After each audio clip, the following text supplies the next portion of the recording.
Klausul pertama adalah uang yang dipinjamkan tapi minta tambah ketika dikembalikan. Itu klausul pertama. Tapi kontekstualisasinya kan bisa ke seluruh dimensi.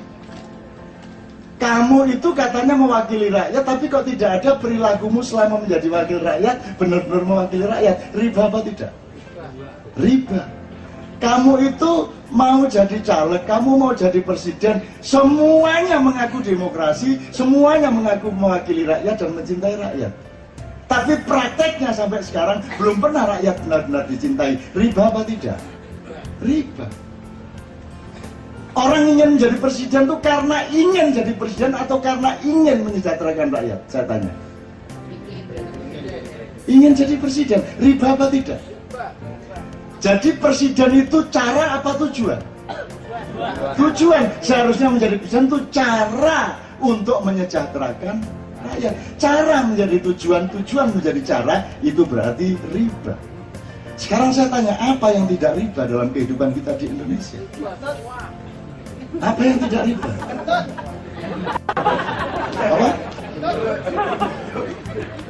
Apa yang tidak riba? Saya tanya. Bu yang dinikah. Oke. Kalau Ramadan, saya tanya, benarkah televisi itu mau berdakwah? Berdakwah apa tidak? Saya tanya, berdakwah apa cari laba? Riba apa tidak? Riba. Yang mana yang tidak riba? Tidak ada.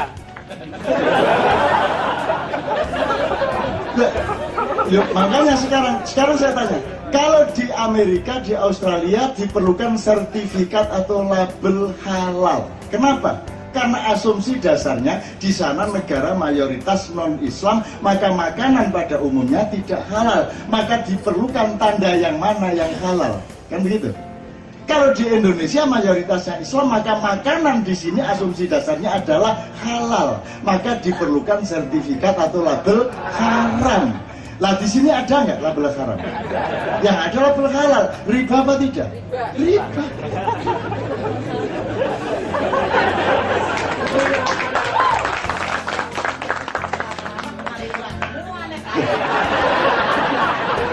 Sekarang saya tanya, ahli ekonomi yang bisa menjawab. Pendidikan gratis sekarang ini beberapa bulan yang lalu, betul? Sekarang yang bisa mengetahui ini riba atau tidak adalah ahli ekonomi. Ngitung keuangan negara kita misalnya sejak SBY jadi presiden, sebenarnya tahun berapa kemampuan keuangan negara kita mampu menggratiskan pendidikan? Kalau ternyata memang mampunya baru sekarang, berarti tidak riba. Tapi kalau ternyata mampunya itu sebenarnya sejak kemarin-kemarin, sebenarnya dulu sudah bisa menggratiskan pendidikan. Kok tidak? Kok baru sekarang? Berarti niatnya bukan menggratiskan pendidikan. Niatnya adalah kampanye 2009. Riba. Tapi itu harus melalui penelitian dan pengetahuan ekonomi. Semua harus begitu. Yo.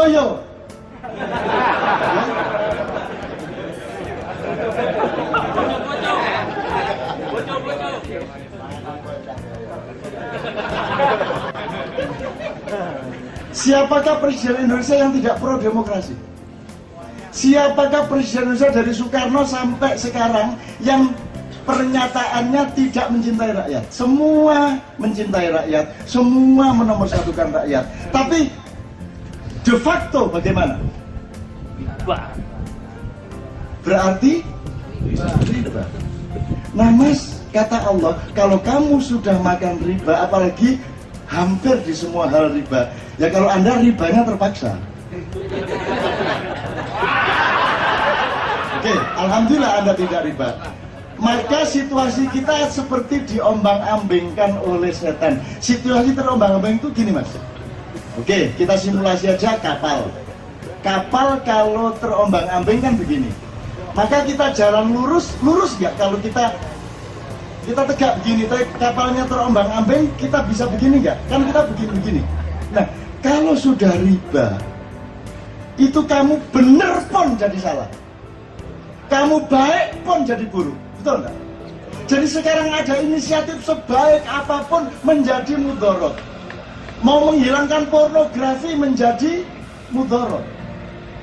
Berfatwa mengenai rokok menjadi mudarat. Kebaikan kayak apapun menjadi mudarat karena kapalnya oleng, terombang-ambing. Itu pun kita tidak mencari. Kita bertengkar, kamu ngapain kok nimpa saya? Loh, saya nggak nimpa kamu, ini kapalnya yang begini. Tapi semua bertengkar karena ditimpa temennya, kan begitu. Ini 2009 ini seluruh masalah dihitung berdasarkan kepentingan kelompok-kelompok ke 2009. Pak Denuri, sesepuhnya Kiai Kanjeng itu, pagi-pagi bakar sampah, jongkok. Ada kambing lari nyerodok dia terbanting dia. Sakit Pak Di. Dia pikir, loh saya ini ngapain kok disuruh kambing? Kambing itu merasa disaingi sama Pak D.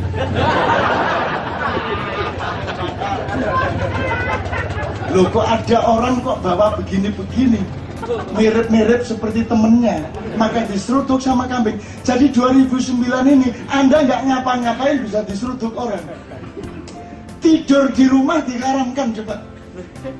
Pas hari pemilu tidur haram, coba.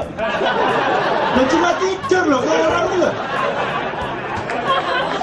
Ya nek tidur sama istri haram nggak apa-apa, nek kayak dadang. Sudah tidur kedap-kedip ijan haram hukumnya. Itu namanya kita jadi Pak Denuri yang diseruduk kambing. Kambing itu punya rasa persaingan, rasa terancam dan seterusnya. Maka begitu kaca seperti ini ngomong bebas dianggap ancaman. Kan begitu. Itu karena kita berada dalam situasi riba. Teman-teman sekalian, riba kita sudah memuncak sekarang.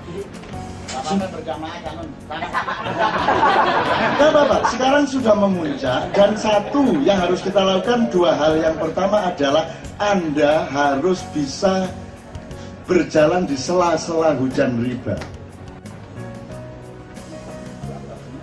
Nah, coba hujan sederas apapun, itu volume titik-titik hujan yang turun itu lebih kecil dibanding sela-sela di antara titik-titik. Kalau Anda rajin dan beritikat baik dan optimis terhadap kehidupan, masih sangat banyak ruang-ruang untuk tidak riba. Gitu loh.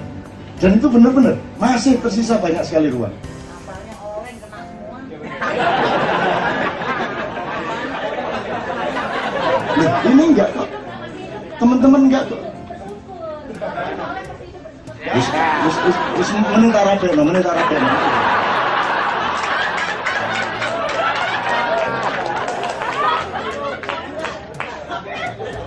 Enggak, nomor 2 teman-teman sekalian. Nomor 2, sekarang kalau kapalnya oleng, apakah kapal oleng karena dirinya sendiri? Bisa kapal oleng karena mesinnya tidak stabil? Bisa kapal oleng karena ada angin global dari Amerika? Bisa kapal oleng karena keseluruhan laut memang sedang mengalami fluktuasi gelombang? Nah, ilmuwan yang harus memberitahukan kepada kita, kapal oleng ini sebenarnya fokusnya di orang yang bertengkar di dalam kapal. Apa mahasiswa tawur, apa bapak bunuh anaknya, anak bunuh bapaknya, apa ketua DPRD sampai mati, itu semua kan efek dari kapal oleng di dalam dek. Sebenarnya masalahnya bukan manusia di dalam kapal itu, tapi karena sistem dan konstitusi dan budaya politik kita merupakan gelombang laut yang kapanpun saja akan bikin kapal kita terombang-ambing terus-menerus. Maka kita harus akan mengalami perubahan yang benar-benar mendasar. Dan itu saya mohon kepada Allah dari Anda. Cukup segini cukup. Itu perkara tidak tercapai sudah biasa.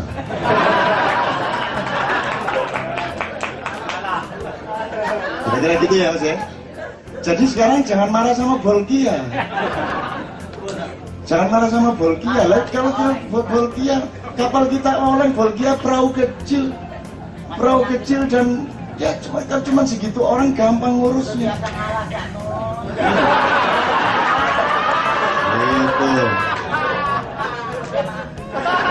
Saya ini sebenarnya berada pada hari-hari yang sangat menyedihkan saya dan sangat memuakkan saya melihat yang disebut isti tadi. Saya melihat kezoliman yang luar biasa. Saya melihat kehinaan yang luar biasa di negeri ini. Saya tidak akan ngomong apa. Tetapi, dan itu yang saya bawa ke sini tadi. Saya marah, saya ingin meludah. Saya sampai bilang, upama aku dadi set, aku mau manggon di batange wong iku. Sampai ngono aku.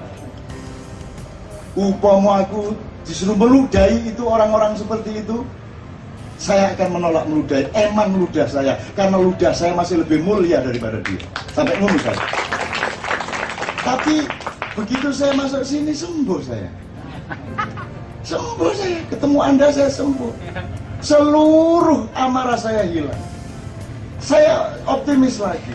Saya penuh harapan lagi. Saya tidak tahu, tak anggap ini adalah potensi ponari-ponari. Entah apa bidangnya, tapi kok kita akan mengalami keajaiban besar dalam beberapa tahun ke depan. Amin ya Allah. Amin. Mboten nggih. Siapa apa ya terus Mas. Gitu ya teman sekalian ya.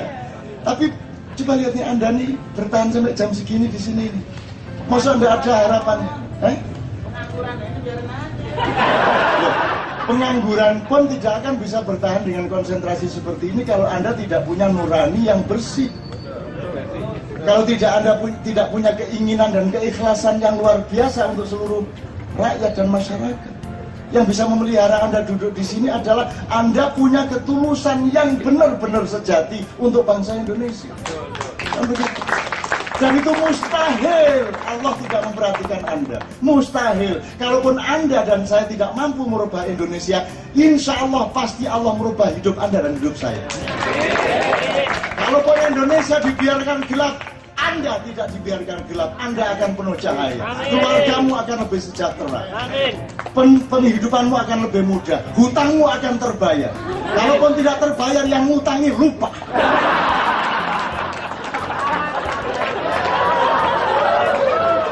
Amin.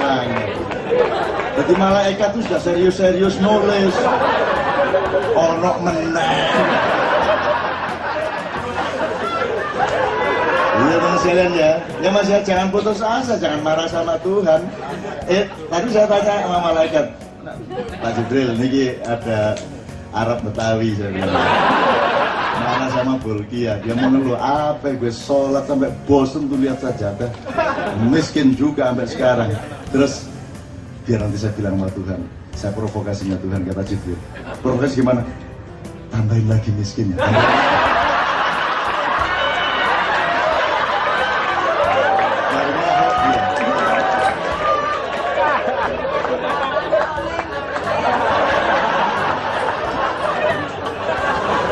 Mas, Mbak kalau gitu tuh gila saja Anda. Gila itu gini, gila itu nekat sama Tuhan. Ya Allah, aku percaya sama kamu. Aku percaya kepada keadilanmu. Aku sepenuhnya percaya kepada kasih sayangmu kepadaku. Jadi, kun fayakun. Aku akan mudah hidupku. Bismillah. Jadi Mas nanti gitu, jangan gimana. Itu gitu lagi. Sedangkan Tuhan sama orang yang tidak percaya sama dia aja penuh kasih sayang. Tadi saya berdebat sama ada seorang ateis yang luar biasa cerdas sore-sore tadi sama Andre. Dan saya tampung dia, saya senang, lebih dahsyat daripada Dadang.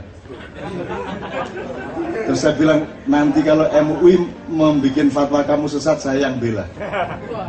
Temen lo Cak, ini tak belain kamu. Saya punya banyak argumentasi untuk membela kamu. Karena kamu kan tidak percaya bahwa Tuhan itu bikin agama, tidak percaya bahwa Tuhan itu nyuruh sholat.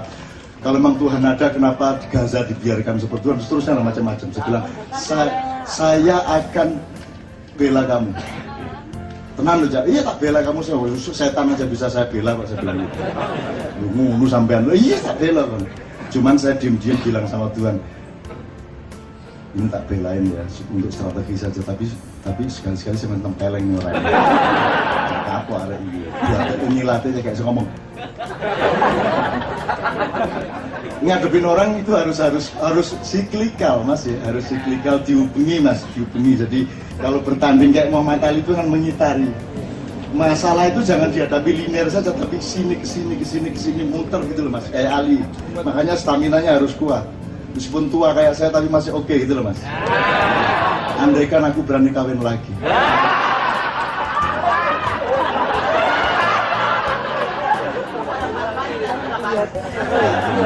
Itu aku cukup aku. Oke. Jadi apa namanya, cerita terakhir, Anda jangan Allah mengatakan ana inda dhanni abdi bi. Aku ini berlaku berdasarkan sangkaanmu kepadaku. Kalau kamu mengeluh dan mengandung ketidakpercayaan kepadaku, ya aku berlaku seperti itu. Terlalu jauh Kak Nun. Ya makanya bilang Rupiah dolar aja.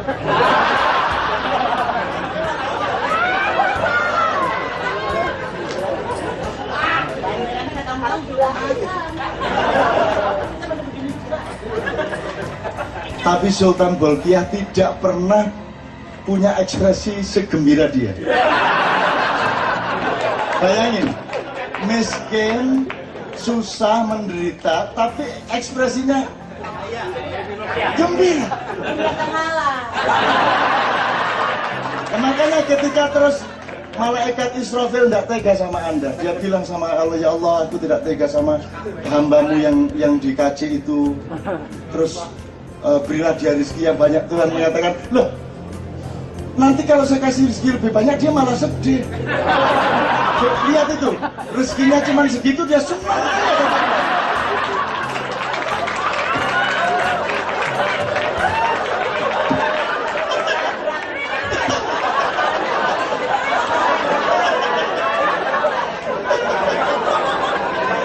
Allah. Oke, terakhir sekali betul-betul untuk beliau dan untuk semua teman-teman sekalian. Pokoknya Anda sama Allah itu jangan enggak usah protes, enggak usah mentang, pokoknya Udah habis asalnya Kak.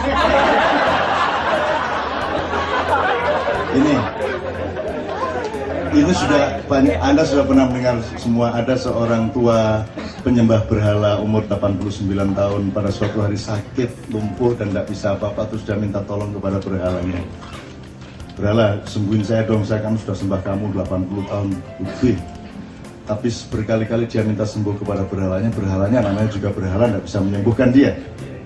Maka terus akhirnya, kalau kamu tidak sembuhkan saya, kata si sakit, saya akan minta sama yang katanya Tuhan Allah itu. Kalau memang dia ada, coba sembuhin saya. Itu Jibril marah. Bilang langsung, ya Allah, itu ada hambamu menghina kamu, masa kamu dibilang kalau memang ada Allah itu, kalau memang Allah ada silakan sembuhkan saya. Itu saya tidak tahan mendengar kalimat yang sinis seperti itu, kata Jibril. Allah ketawa, Jibril mumai mure-mure ngono iku. Tapi bagaimana aku mencintaimu ya Allah, dan aku menghormatimu, aku menjunjungmu sebagai satu-satunya sesembahanku, tapi dia menggunakan kata-kata yang sangat menyindirmu dan sangat melukai perasaanku sebagai pecintamu. Wah sudah loh bro, gitu aja kok. Kamu kan malaikat, masa enggak kuat jiwanya sih kamu. Udah sembuhin sana, balik sana, sembuhin. Loh, malah disuruh nyembuhin. Loh bagaimana kalau begitu kok malah disembuhin, kata Jibril.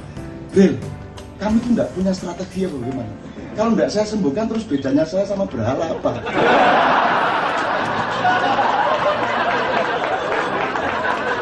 Akhirnya Jibril, yang nggih ya, modern akhirnya. Nah Anda tinggal begitu, ateis atau ente ateis dulu sampai umur 89 tahun.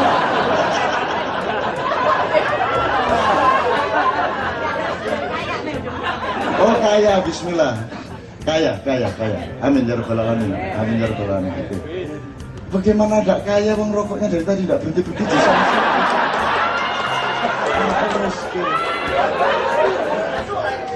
Saya itu sedih tiap hari, frustasi, terima SMS dari jamaah yang satu yang paling bikin frustasi tidak mau nyebut nama. Nanti kalau tanyain dari siapa, ya saya hanya orang kecil.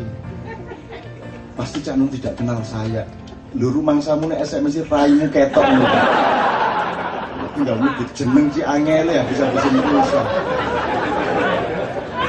Ya sudah sebut nama cengeng gitu terus, tapi tidak apa-apa lah, memang begitulah rakyat kita. Terus nanti ada lagi Cak tolong bantu pulsa.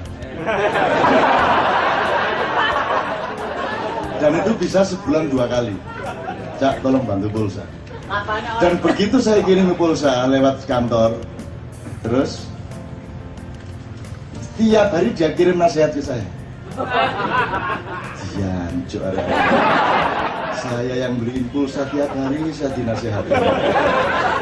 Coba, ya kok nasihati itu rada gathuk enggak gathuk belas. Gitu loh, dinasihati nanti 2 minggu lagi Cak tolong bantu pulsa. Yang lagi pagi-pagi nasihat lagi kepada saya. Manusia yang mulia adalah aduh mati aku ya. Tadi saya di SMS lagi Cak tolong bantu pulsa. Akhirnya saya balas. Mbok ngurusi panguripan weteng musik lagi ngurusi negara, ngurusi Imam Mahdi, bilang gitu. Gitu.